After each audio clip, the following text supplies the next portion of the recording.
Assalamualaikum teman kembar gemoy yang cantik dan ganteng, jumpa lagi di channel Kembar Gemoy. Semoga kita semua selalu dalam lindungan Allah dan diberikan kesehatan. Kali ini, kita akan bercerita tentang Pulau Madura. Pulau Madura adalah wilayah dari Provinsi Jawa Timur, di mana Pulau Madura memiliki legenda menarik di balik asal-usul keberadaan Pulau Madura, Jawa Timur, di mana ada seorang putri raja tiba-tiba hamil hanya karena mimpi melihat bulan di suatu malam. Bagaimana ceritanya? Kali ini, kita akan mengupas tentang sejarah Pulau Madura, yuk kita saksikan. Jangan lupa subscribe, share dan like ya. Pada zaman dahulu kala, ada sebuah kerajaan di atas pegunungan Tengger, bernama Kerajaan Medangkamulan. Saat itu, kerajaan dipimpin oleh Prabu Gilingwesi yang sangat dihormati dan disegani rakyatnya. Raja dibantu oleh Perdana Menteri yang gagah berani dan cerdik bernama Patih Pranggulang. Meskipun kerajaan Medangkamulan adil dan makmur, namun Prabu Gilingwesi resah lantaran putrinya yang cantik jelita, Putri Raden Ayu Tunjung Sekar tak mau bersuami. Kendati banyak lamaran datang kepadanya dari para putra mahkota kerajaan-kerajaan tetangga, namun semuanya ditolak. Suatu malam, Putri Raden Ayu Tunjung Sekar tidur sangat pulas. Dalam tidurnya, dia bermimpi sedang berjalan-jalan di tengah kebun yang sangat indah. Dari kejauhan, terdengar tembang seorang pangeran yang sangat merdu. Ketika sedang menikmati keindahan itu, tiba-tiba bulan purnama muncul di langit yang bersih tanpa awan. Dia sangat terpesona melihat sinar bulan yang sangat lembut itu. Bulan itu pun turun, makin lama makin rendah. Putri Tunjung Sekar heran melihat peristiwa itu setelah dekat, hingga bulan itu masuk ke Putri Tunjung Sekar. Pada saat itulah, Putri Tunjung Sekar terbangun dari tidurnya.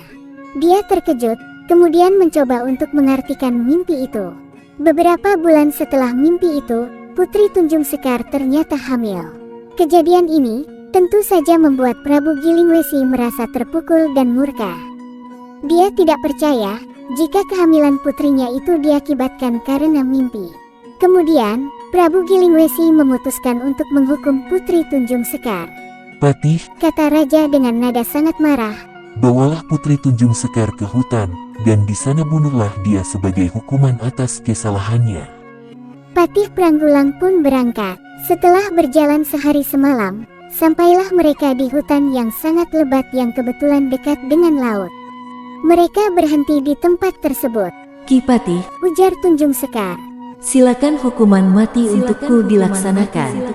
Tetapi ingat, kalau Ki Patih tidak bisa membunuhku, berarti aku memang tidak bersalah. Sambung Tunjung Sekar. Baik, Tuan Putri. Jawab Ki Patih.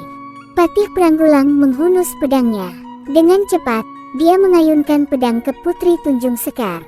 Namun, sebelum menyentuh tubuh Putri Tunjung Sekar, pedang itu jatuh ke tanah. Ki Patih memungut pedang itu, kemudian berusaha mengayunkan ke leher Putri Tunjung Sekar, tetapi sebelum menyentuh leher sang putri, pedangnya malah terpental jauh. Ki Patih tidak putus asa. Dia mencoba lagi, tetapi tetap gagal.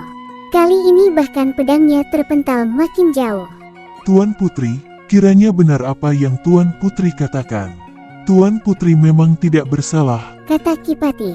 Karena itu, sebaiknya Tuan Putri segera pergi meninggalkan tempat ini. Hamba akan membuat rakit untuk Tuan Putri. Berakitlah melalui laut ini, hamba yakin nanti Tuan Putri akan menemui daratan. Hamba sendiri tidak akan pulang ke kerajaan, tetapi akan bertapa di sini untuk mendoakan agar Tuan Putri selamat. Tambahnya.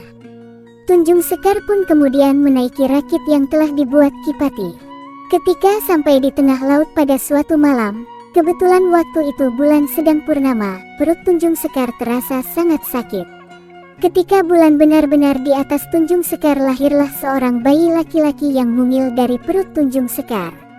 Bayi itu didekapnya dengan penuh kasih sayang. Karena lahir di laut, bayi itu diberi nama Raden Sagara. Sagara dalam bahasa Madura, sama dengan Segara dalam bahasa Jawa, artinya laut. Beberapa hari kemudian pada suatu pagi tampaklah di mata Tunjung Sekar sebuah pulau. Dia kemudian mendekatinya. Ketika rakit yang dinaikinya sudah menepi di pulau itu, Tunjung Sekar sambil mendekap bayinya turun dari rakit. Tiba-tiba hal aneh terjadi.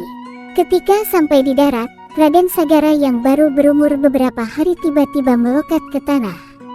Ia pun kemudian berlari ke sana kemari dengan riangnya. Tubuh Raden Sagara pun cepat bertambah besar. Raden Sagara dan ibunya berjalan terus. Pulau itu sangat sepi, tidak ada manusia lain kecuali mereka berdua. Mereka kemudian tiba di sebuah tanah yang lapang. Dalam bahasa Madura tanah lapang disebut ra-ara atau hampir sama dengan ara-ara dalam bahasa Jawa. Di sudut tanah lapang, Raden Sagara melihat sebatang pohon. Dia mendekati pohon itu.